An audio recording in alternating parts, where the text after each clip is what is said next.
오늘 주시는 하나님의 말씀은 시편 103편 1절부터 11절까지 말씀 보시겠습니다. 할렐루야. 우리 시편 103편은 다윗의 시라고 소개가 되어 있습니다. 참 이 103편 너무나도 아름다운 시입니다. 이 103편은 우리 하나님이 어떤 하나님이신가? 다윗이 그의 일평생 양치는 어린 목동에서 형제들 가운데서도 가장 멸시와 천대를 받는 그런 자였어요. 사람 취급도 못 받는 그런 자였어요. 어떻게 보면 가족들이 가족을 더 못 알아볼 때가 있습니다. 또 부모도 자기 자식을 그 능력을 따라서 제대로 잘 못 볼 때가 있습니다. 요즘이야 뭐 아이를 하나나 둘 나니까 다 귀하지요. 그러나 옛날에는 뭐 7, 8명 나누면 그 중에서 잘하는 애만 관심을 가질 수밖에 없지요. 그런데 그 다윗에게는 그 위로 형이 7명이나 있었어요. 늘 막내였지만 귀염을 독차지한 것이 아니라 무시, 또 멸시, 따돌림 뭐 그렇게 받았던 것 같아요. 사무엘 선지자가 이새의 집, 그 다윗의 아버지가 이새인데 이새의 집에 와서 하나님께서 택하신 그 이새의 아들 가운데 한 사람을 기름을 부어야 되는데 너희 아들을 다 모으라 그러니까 다윗 하나만 빼놓고 위 형들만 다 잔뜩 모아놨어요. 그러니까 위에 첫째 형은 굉장히 아주 사람이 풍채도 있고 장군처럼 생겼고 뭐 어쩐나 봐요. 생긴 것도. 그래서 사무엘도 눈으로 보기에 참 좋았어요. 더군다나 7명이니까 얼마나 장정 7명이니까.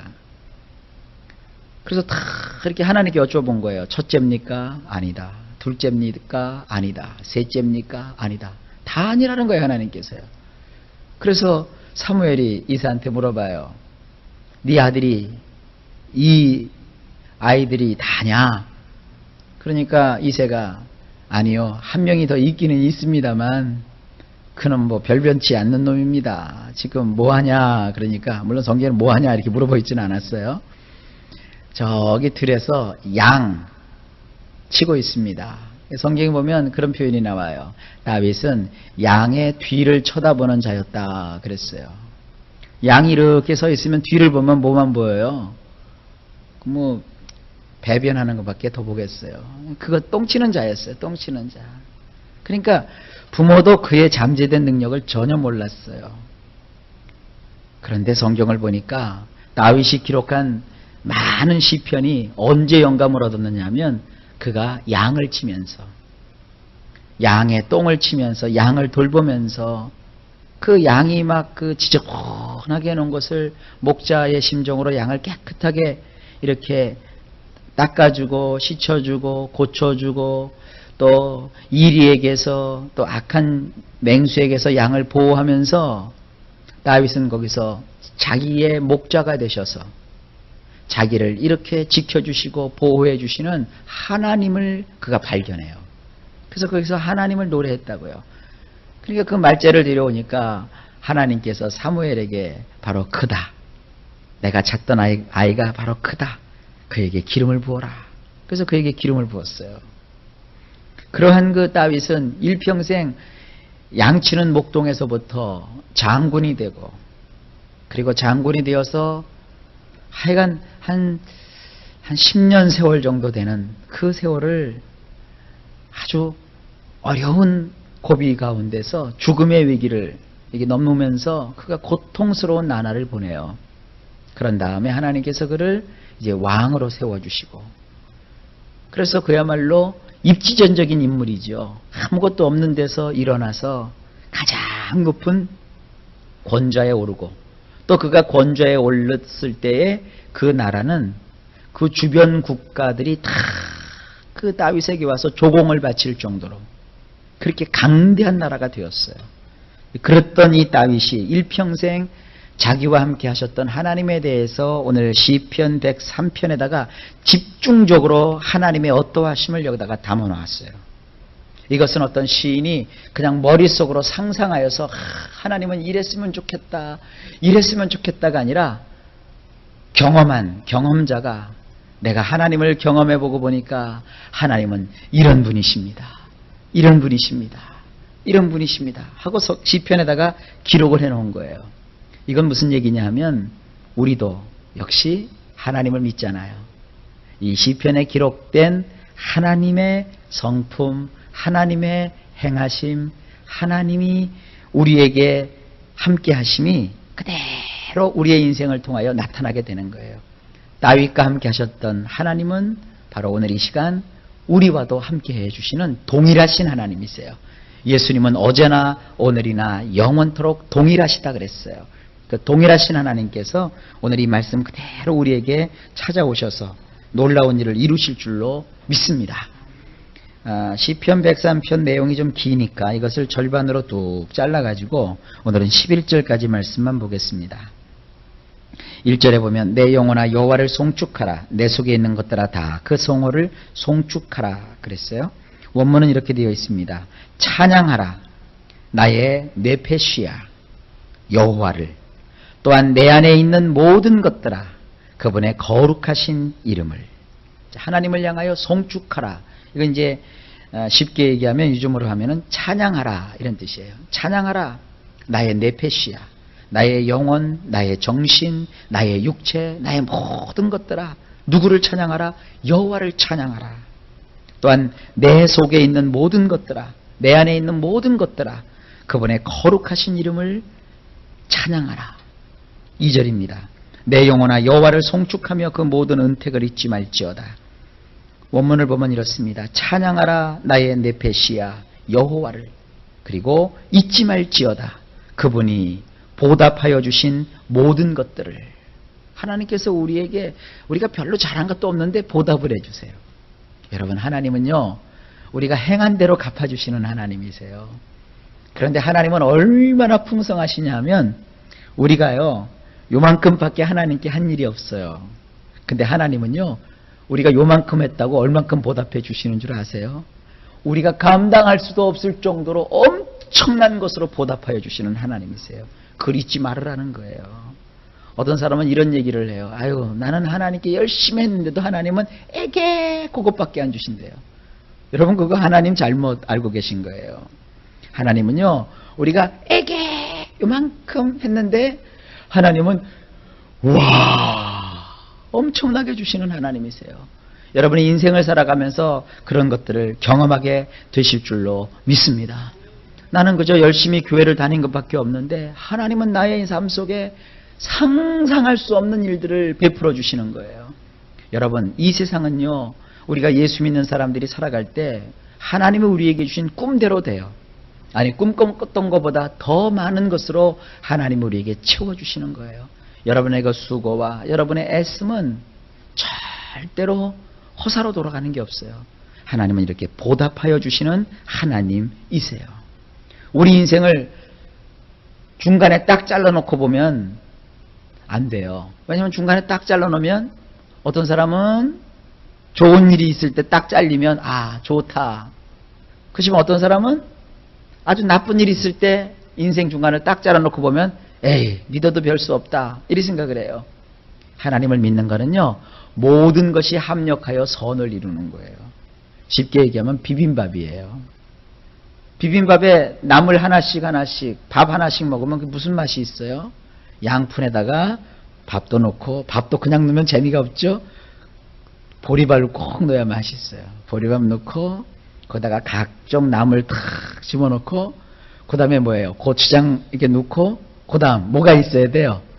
참기름을 집어넣어야 돼요. 넣어가지고 막 비벼도 비빔밥 비빌 때도 말이죠. 어떤 사람은 젓가락으로 까작까작 비비고 어떤 사람은 수저로 푹푹 비비는데 정말 비빔밥 맛있게 먹으려면 어떻게 돼요? 손으로 비벼야 돼요. 손으로 다 그냥 큰 이 다라이라고 하나요? 큰 다라에다가 해가지고 이렇게 그냥 탁탁 공기에다가 하나씩 떠서 줘야 그게 그렇게 맛있는 거예요.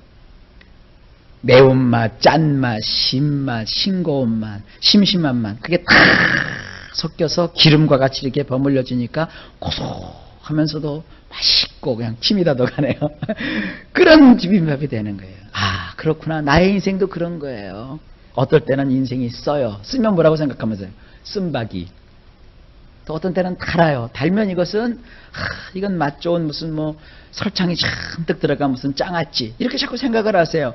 그래서 하나님께서 인생통에 나를 집어넣으시고 하나님이 손수 비벼서 나의 인생에 맛있는 그 맛을 내게 하시는 하나님이시구나. 그렇게 믿으세요. 그래서 나의 인생은 다 합력하여 어떻게 된다? 선을 이루는 거예요. 그래서 우리 인생은요, 내가 이 세상 살아가는 동안에 모든 날들을 다 합쳐갖고 봐야 되는 거예요. 그래서 인생 중간에 딱 잘라놓고 에이 계시다 안 계시다 왜 해주시느냐 안 해주시느냐 그렇게 하시면 안 돼요. 하나님은 다 합력하여 선을 이루시는 보답해 주시는 좋으신 하나님이세요. 자, 이제부터는 쭉 나가요. 본문이 3절에 정한의 모든 죄악을 사하시며 내 모든 병을 고치시며, 원문은 이렇습니다. 너의 모든 잘못들을 용서하여 주시고 너의 모든 질병들을 고쳐주시느니라. 용서해 주신대요. 글쎄. 그리고 병을 고쳐주신대요. 여러분 이걸 믿으세요. 이 세상 사람들이요, 그 왜 정신병에 걸리고 또 우울증에 걸리고 신경성 질환을 앓게 되느냐, 학자들이 많이 연구를 했어요. 의학도들이. 그런데 거의 일치된 게 뭐냐면 용서치 못해서 그렇대요. 용서치 못하니까 그게 마음에 쌓이는 거예요. 용서는 뭐냐면 잊어버리는 거예요. 등 뒤로 던져버리는 거예요. 다시는 기억지 않는 거예요. 그런데 그게 자꾸 떠오르니까 마음이 괴로워요. 괜히 여러분 이렇게 인생 살다가 마음이 지릿하고 전기 오리듯이 괴로운 게 계속되면 그게 병이 되는 거예요. 근데 하나님은 우리의 잘못을 어떻게 하세요? 용서해 주세요. 그래서 하나님이 나를 용서해 주셨기 때문에 나도 나에게 죄진 자를 용서해 주는 그런 삶을 꼭 살아야 돼요. 우리가 주기도문에 있잖아요. 우리가 우리에게 죄 지은 자를 용서해 준 것처럼 우리의 죄를 용서해 주소서. 이 용서라는 게 그래서 그렇게 큰 능력이 있는 거예요. 용서라는 약은요, 약국에 가서 비싼 돈 들여서 사 먹는 약보다도 더 좋은 약이에요. 오늘도 그 용서의 약을 여러분 사용하세요. 그리고 하나님은 우리의 모든 질병을 고쳐주세요. 뭐 어떤 질병, 감기만 고쳐준다고 안 했어요. 모든 질병을 다 고쳐주신다고 했어요. 그러니까 우리는 병에 걸렸을 때 하나님 앞에 나와서 나의 병을 고쳐주시는 하나님께 모든 것을 아뢰고 간구해야 됩니다. 4절입니다. 내 생명을 파멸해서 구속하시고 인자와 긍휼로 관을 씌우시며, 원문은 내 목숨을 파멸해서 건져내시며 인애와 극한 사랑으로 면류관을 씌워주시며, 5절 좋은 것으로 내 소원을 만족케 하사 내 청춘으로 독수리같이 새롭게 하시는도다. 말씀이 참 아름다운데요, 이게 뜻이 잘 여러분들에게 와닿질 않을 거예요. 근데 원문은 이렇게 돼 있어요. 너희가 원하던 좋은 것으로 배불리 먹여주시어 독수리같이 새롭게 하셨기 때문에 너희로 회춘케 하시는도다. 이게 본래 뜻이에요. 우리가 줄이고 권하고 먹고 싶은데, 여러분 세상에 먹고 싶은 걸 못 먹는 게 얼마나 아픈 건지 아세요? 근데 하나님은 우리 인생에 바라고 원하던 좋은 것을 좋은 것으로 최상품으로 해서 우리에게 먹여주시는데, 얼마큼 먹여주시느냐? 배부르게 먹여주세요. 근데 이걸 아셔야 돼요. 배 터지게 먹여주시는 게 아니라 배부르게 먹여준다 그랬어요. 배 터지게 먹는 건 욕심이에요. 배부르게 먹여주시는 것은 만족감이에요. 그러니까 너무 지나치지 않게 채워주신다고요. 여러분, 하나님은 한 방에 여러분들 로또 딱 당첨시켜가지고 팡 하고 물질을 주실 수도 있어요. 그럼 그건 배가 터지는 거예요. 그러나 하나님은 날마다 일용할 것을 주시고 나의 인생 속에 시시때때로 필요한 것을 주시고 내가 필요할 때 필요한 것을 채워주시는 거예요. 그러니까 얼마나 감사한지 몰라요. 한꺼번에 탁 주셔가지고 그 감당 못해갖고 배 터져 죽는 것보다는 그때 필요한 만큼 하나님께서 주셔서 타다 쓰는 게 좋은 거예요. 돈 갖고 살림하는 것도 참 보람 있는 일이지만 돈을 맡겨놓고 꼬박꼬박 용돈 타 쓰는 게 더 재미있어요. 돈을 가지고 통장에다 놓고 그거 빼서 쓰는 사람은 늘 걱정이 많아요. 그러나 돈 타서 쓰는 자식은 걱정해요, 안 해요? 안 해요. 그러니까 여러분들이 괜히 인생 내 거라고 가지고 여러분이 휘두르다 보면 여러분 쓰러져요. 그냥 하나님께 그때그때 필요한 만큼 타서 쓰세요. 그럼 뭐 좀 속된 말로 똥줄은 하나님이 타시는 거예요. 그러니까 하나님한테 우리가 늘 기도하는 거예요. 그러니까 여러분 기억하세요. 여러분 저나 여러분이나 지금 주머니에 아무것도 없어요. 그러나 하나님은 늘 주실 준비가 되어 있어요. 주머니 없다고 여러분들 실망하지 마세요. 낙심하지 마세요. 하나님을 의지해서 하나님은 좋은 것을 배불리게 주시는 하나님이세요. 그 다음에 독수리같이 새롭게 하세요. 지금 시간이 없기 때문에 독수리 얘기는 못하는데 좌우지간 이 독수리는요, 나이가 들었어도 회복되는 그런 그 특성을 가진 새입니다. 그런데 우리 인생으로 하나님께서는 회춘케 하신다는 거예요. 젊게 해주신다는 거예요. 6절입니다. 여호와께서 의로운 일을 행하시며 압박당하는 모든 자를 위하여 판단하시는도다. 원문은 의로운 일을 행하시는 여호와께서는 억압을 당하는 모든 자들을 위해서 샤파트를 행하시는도다.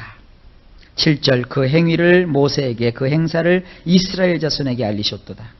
원문은 이렇습니다. 그분이 알려주셨도다. 그분의 방식들을 모세에게, 이스라엘의 자손들에게는 그분만이 하실 수 있는 일들을. 그렇기 때문에 우리는 하나님이 어떻게 우리를 대하실까 이거를 알려면 산속에 들어가서 기도만 하면 안 돼요. 하나님의 뜻이 어디 있는가.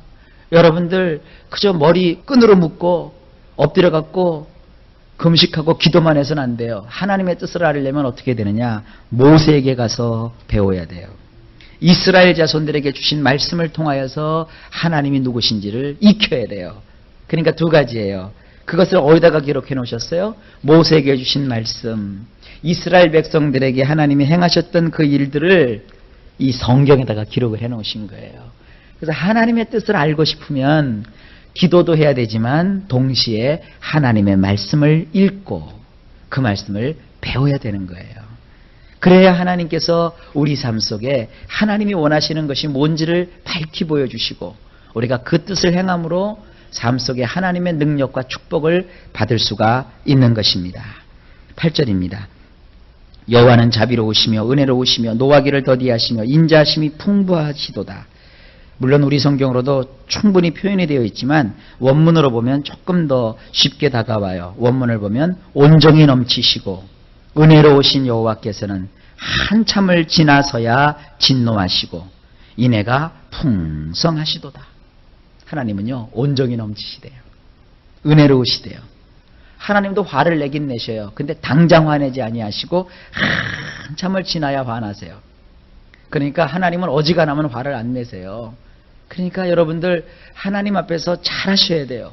하나님은 인애가 풍성하세요. 화를 내서 나를 혼내키기보다는 나를 참아주시고 곁에 함께해 주시고 나의 소리를 들어주시고 나를 격려해 주시고 이러신 하나님이시라는 거예요.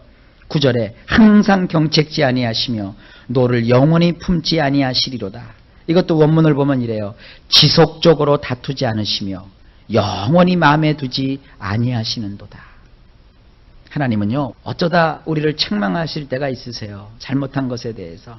그러나 그것을 끝까지 무덤까지 가져가시는 분이 아니에요. 아주 집요한 분들이 있어요. 집요한 분. 어떤 사람이 뭘 잘못을 했어요. 그러면 이걸 용서해 줘야 되는데 10년 지났는데도 너 10년 전에 이랬지? 20년이 지났는데도 너 20년 돼도 그랬어. 20년 지나도 바뀐 게 하나도 없네 하고 끝까지 물고 늘어져요. 이 세상에서요 사람이 가장 자존심을 상할 때가 언제냐 하면 이거예요. 내가 무엇을 잘못을 했어요. 잘못을 했는데 그 잘못을 지적해 주는 사람이 있으면 아주 그게 싫어요. 자존심이 상해요. 근데 그보다 더 자존심이 상하는 게 뭐냐면 내가 잘못한 줄 알았어요. 그래서 그것을 고치려고 노력하고 애쓰는데 또 그걸 지적하면 그건 정말 자존심이 상해요. 실제로 여러분들 이렇게 인생을 살다 보면 그러잖아요. 어떤 사람이 친구예요. 친구는 이렇게 자꾸 여러분들 잘못 꼬집고 너 이거 잘해 자꾸 이렇게 꼬집으면 나중에 그 사람하고 가까워지질 않아요. 친구는 내가 좀 부족해도 나와 함께 해주고 이해해주는 사람이 친구가 돼요. 얄미운 사람은 뭐예요? 나도 잘못한 줄 알아서 내가 다시는 그거 안 하려고 하는데 꼭 그것만 꼬집어서 그것만 콕콕 찌르는 사람이 있죠. 근데 하나님은 그렇게 안 하신다는 거예요. 하나님은 지속적으로 그렇게 우리를 집요하게 쫓아다니면서 우리의 허물과 우리의 잘못을 꼬집어내거나 우리가 뭐 하나 잘못하면 그것을 마음속에 꽝하게 묻혀놓고 그거를 해소를 안 하고 끝까지 무덤까지 가지고 가는 그런 사람이 아니라는 거예요. 하나님은 영원히 마음에 두지 아니하시고 우리를 용서하시고 우리를 사랑해 주시는 그런 분이시라는 거예요. 그게 10절이에요. 우리의 죄를 따라 처치하지 아니하시며 우리의 죄악을 따라 갚지 아니하셨으니 원문이 이렇습니다. 우리의 죄들을 따라 우리를 다루지 않으시며 우리의 허물을 따라 우리에게 보복하지 않으시는도다. 하나님은요, 여러분이 잘못한 대로 혼내키지 않으세요. 만약에 여기 있는 목사도 목사가 잘못한 대로 하나님이 나를 그대로 갚아주셨으면 전 죽었어요. 안 그렇습니까? 그런데 하나님은 혼내켜도 조금만 혼내키세요. 하나님은 죽어 마땅한 자인데도 그냥 머리에다가 꼴밤 한 대 탁 때리고 마세요. 잘해! 이러신다고요. 여러분 이런 하나님의 손길을 느끼실 수 있어야 돼요. 여러분 인생 속에 어떤 분들은 너무 그 마음이 여려서 그런지 몰라도 많은 잘못을 하면 그냥 하나님 앞에서 어떡하냐고 나중에 노이로제에 걸려요. 그러지 마세요. 하나님께는요 조금 이런 얘기 드리면 죄송한데 약간 사람이 좀 뻔뻔해야 돼요. 잘못했어도 하나님 미안해요. 죄송해요. 나 다시는 안 그럴게요. 나 또 봐주실 거죠? 이렇게 와야 돼요. 다가와야 돼요. 그래서 딸을 키워야 돼요.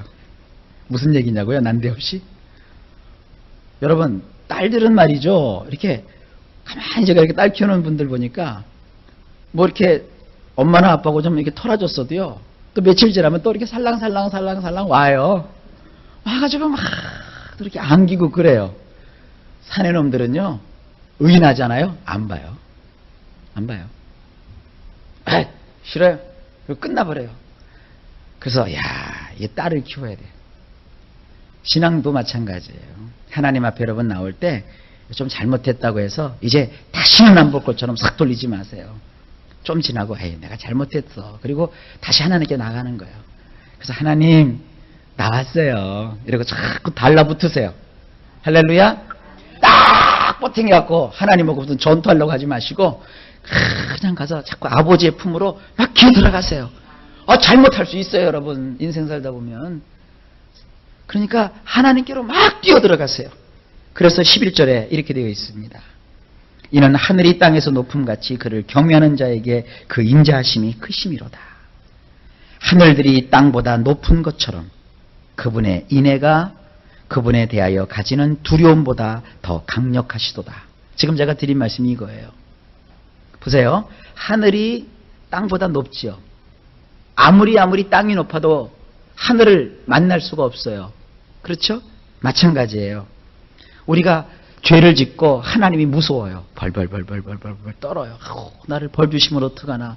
내가 이렇게 믿다가 내가 이렇게 살다가 지옥까지, 천국은 무슨 내가 문턱도 못 갈 것 같아. 그렇게 막 우리가 두려워요. 그런데 우리에게 베풀어 주시는 하나님의 인애는 하늘 같으세요. 여기 굉장히 중요한 거예요. 하늘, 땅이 나와요. 우리가 가지는 두려움은 땅이에요. 하나님이 주시는 그 인애는 하늘이에요.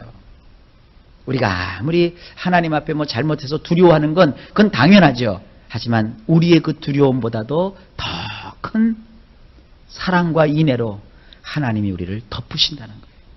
이건 다윗이요. 그 일생 속에 하나님 앞에 큰 범죄를 저질렀어요. 어느 정도 범죄를 저질렀냐면 남의 아내 빼앗았어요. 그건 간통죄죠. 간통이죠. 그리고 또 하나는요. 그가 어떤 일을 벌였냐면 그거를 이루기 위해서 그 여자의 남자를 죽였어요. 살인을 했다고요.